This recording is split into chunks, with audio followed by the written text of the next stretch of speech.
everyone, and welcome to Coffee with Roelof. Hi everyone, and welcome to Coffee with Roelof. To Coffee with Roelof. To Coffee with Roelof. Hi everyone, and welcome to Coffee with Roelof. And I have a coffee with Jess today. Jess is from Cape Town. So Jess's question is, Roelof, what is your option? Working remote or not? So Jess, that's actually a very good question and a very hot topic at the moment. I think a lot of organizations are doing this or making the decision to move back to the office right now, or to implement some form of hybrid policies, etc. I want to take this topic a bit further because I'm in the fortunate position that I've got a couple of teams and I've gone through the whole COVID lockdown thing with them. And before the COVID lockdown, I worked with most of these teams as well. So I had an experience of work from office, COVID lockdown, and then post the lockdowns, I also experienced the returning to the office. So we actually put some effort into it and put some science behind whether or not it is effective or not. So I'm going to read some of it because I've got a report here in front of me where we've got some of the information, factual information, and I'm just going to give you a view based on the facts that I could gather from my teams during the years that we've done that. So there's mainly 5 reasons why it's a debate and why it's a problematic debate. The first one is organizational cultures are different. I'm working currently at a couple of organizations and a lot of teams within those organizations, which means that I've got exposure of different kind of views. The second reason why it's different or difficult to find a factual decision whether or not it's the one is better than the other is the measurement of effectiveness. That is unscientific in many cases, but instead it's based on perceptions. The problem with perceptions is based on what people know. A lot of the references that they've got from the past will indicate to them what the truth is. The other problem with perception is it's often clouded. I might like working from home because I can go anywhere, anytime. I've got some freedom. I can quickly go and pick up my kids at school, or I can have my kid at home. There's all kinds of benefits that I might have that clouds my judgment. So it's very difficult if you don't have the scientific way of measuring the effectiveness. The third problem that we've got in assessing this is the software working tools that are different.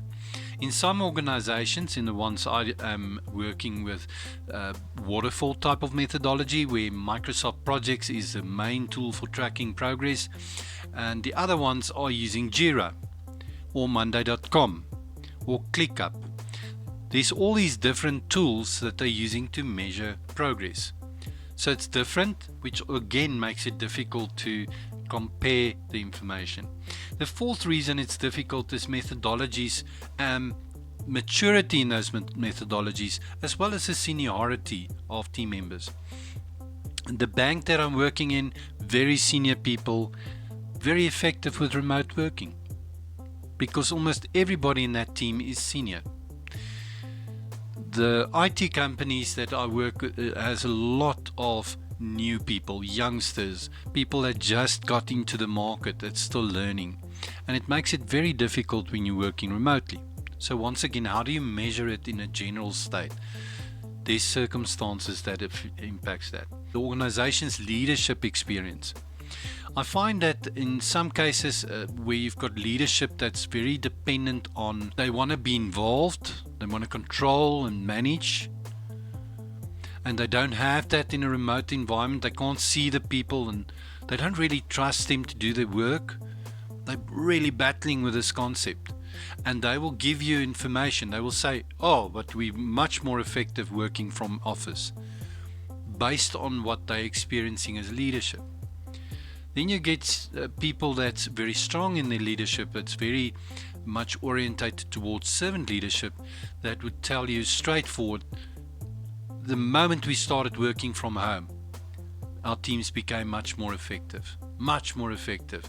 They're so efficient. Things are so moving so fast, etc. So that is probably the fifth reason why you will have completely conflicting information coming to you around what is best. I just want to go through a few points that came out as highly important. Drawbacks of office working: decreased productivity, more distractions, more social interactions, less work, increased perception management, slower delivery, increased waste. Now, the one for waste and productivity, I want to just look onto that a little bit, because it probably sounds to you, it's just a list that I'm reading. But what we've experienced was, in the case of waste, the people working from the office environment was more involved in meetings that took forever, very seldom had proper outcomes. They were longer and less effective, so they had a lot of time that went into things being discussed that wasn't that important. I don't know why necessarily. I'm not going to go and dive into whys. It's possible that the fact that you now have human interaction, you've got a social aspect that kicks in. But the remote working was much more efficient, much more effective. But productivity is a big one. I want to talk about productivity. Team members smoke. At the office, I have to go out. Half an hour later, they're back at their desk, and they do that every hour. The other one is, for example, coffee. You want to go and buy a coffee, you invite a couple of pals, and you go, and your colleagues go with you and go and drink coffee. That happens every 2 hours. Because we want to have a discussion about work. There's a lot of discussions and a lot of unproductive behavior, opposed to working from home, where you're more measured on the delivery for the day.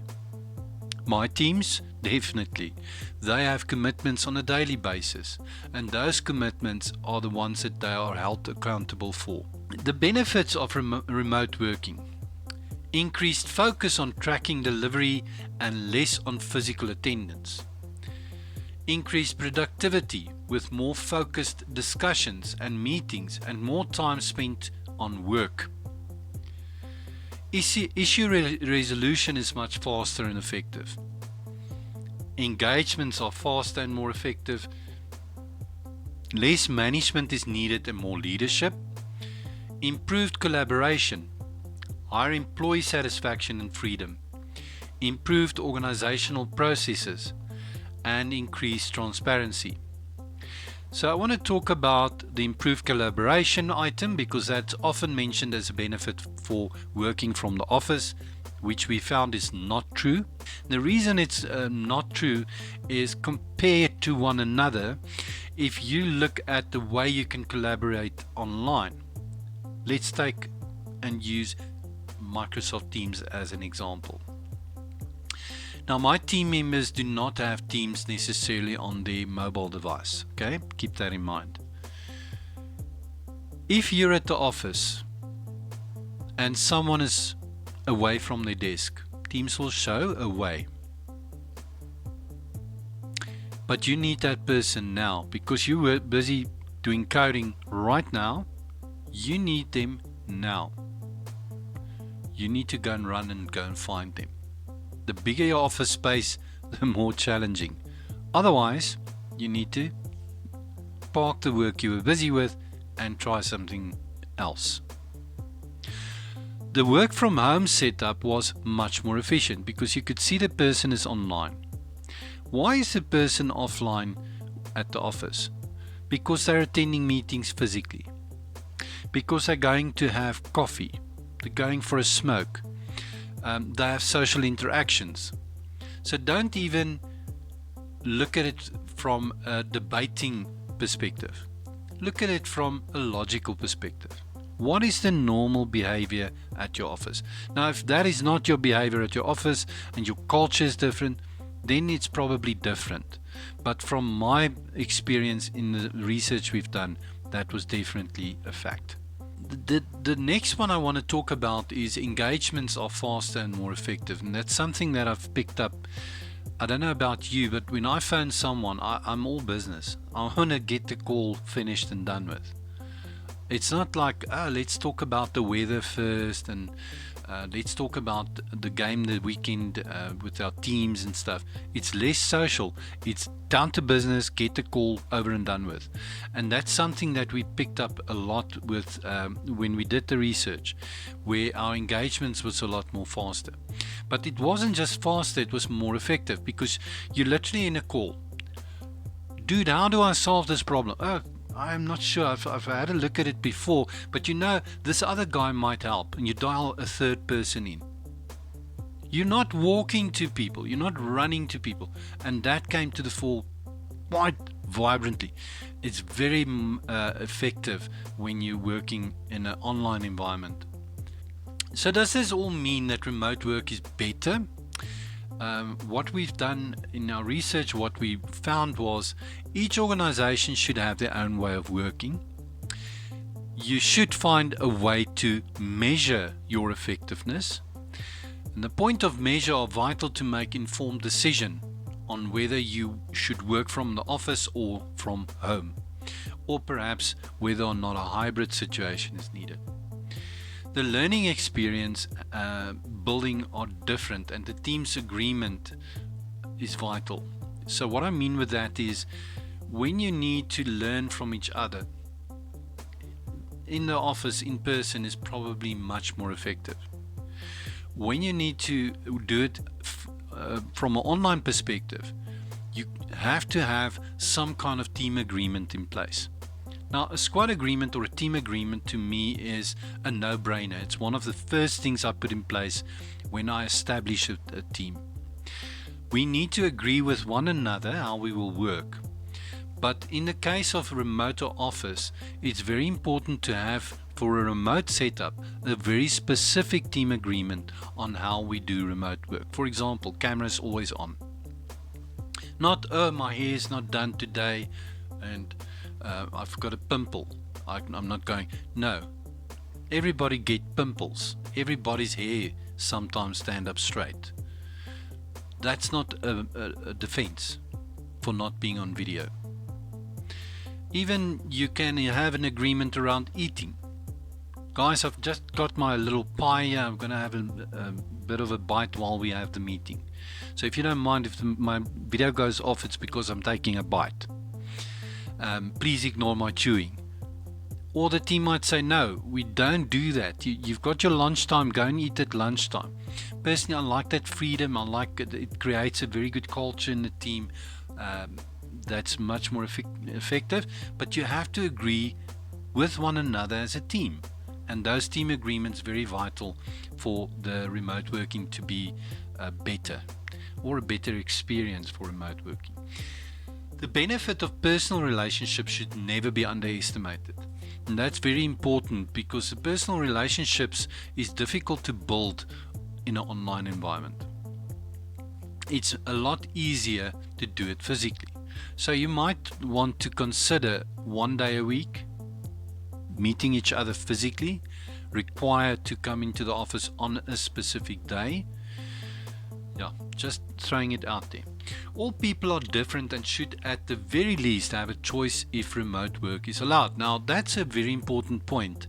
Some people do need that social interaction, that face-to-face thing. Otherwise, they go crazy. Other people, they want to be at home, they want to be on their own because they want to focus on delivering their stuff. I've known my teams a lot of different personalities. So give them that choice if you can. Then something else that also came out is managers often battle with remote work as they might feel out of control and unable to manage people. Personally, I don't like the manage people thing. You will hear it a lot in my videos. I talk about management control mindset, which is to me the stupidest thing to do, because if you think you can manage and control people, you need to mature a lot in terms of how you do leadership. Managing and control people just leads to other behavior, leads to people managing perception with you, leads to a soft dishonesty, leads to less transparency. There's a lot of things that come with it anyway, but you'll pick up in my videos. I talk a lot about management and control, my issue with it. Anyway, a lot of managers have a problem dealing with that. I focus on servant leadership as managing people is no longer a focus. So servant leadership is a big thing when you work remotely. Decision at the end of the day, however, sits with the executive. And I want to point this out. This is very important. I don't really feel or believe that employees have a right to demand. As an entrepreneur and as a leader, I don't think that is the right way to do things. Your executive have to live with their decisions. Unfortunately, you're not one of the executives. You can influence decisions, yes. You can have discussions depending on what kind of executive you've got. Maybe they're not approachable, maybe they are. What is relevant though is it's their decision. There's a whole bunch of reasons for that. I actually discuss some of it in my book. But here's the thing. Personally, I would, if I was the executive, base that decision on facts. Then the last one I want to point out is organizational needs in terms of creativity and innovation might influence your decision.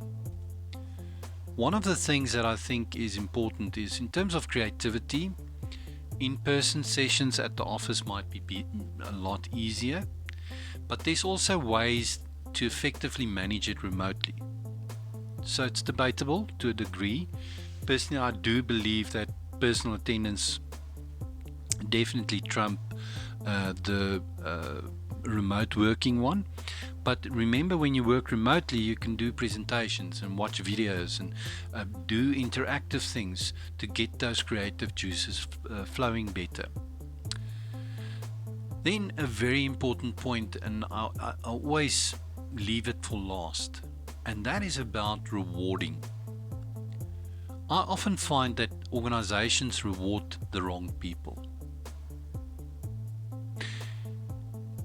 Look at what you're rewarding people for. If it is because of their behavior, it's fine, reward them specifically for their behavior. I like to hook rewarding or rewards towards the delivery of actual tangible work. I'm not so much into the delivery after rewarding people for their behavior thing. You're not there to behave in a certain way. You're there to deliver. And that's my final checkpoint on it, is that's the point you should reward people for. So whether or not you work from an office or remotely, I would say that is the key differentiator whether or not you get rewarded. In other words, delivery. That should be the measure. So I think for me, to move away from perception management, to move away from all these soft things, but to reward it for the actual tangible deliverables. Okay guys, I hope this was a helpful session and it can lead to some more debate and discussion. Can't wait to hear your input. Have an awesome day. Cheers. Want to ask me a question or buy me a coffee? Visit coffeeforroelof.com. Also follow me on LinkedIn or on X at the handle Roelof Vermeulen. And don't forget to subscribe and follow me. Keep growing, my friends. See you tomorrow.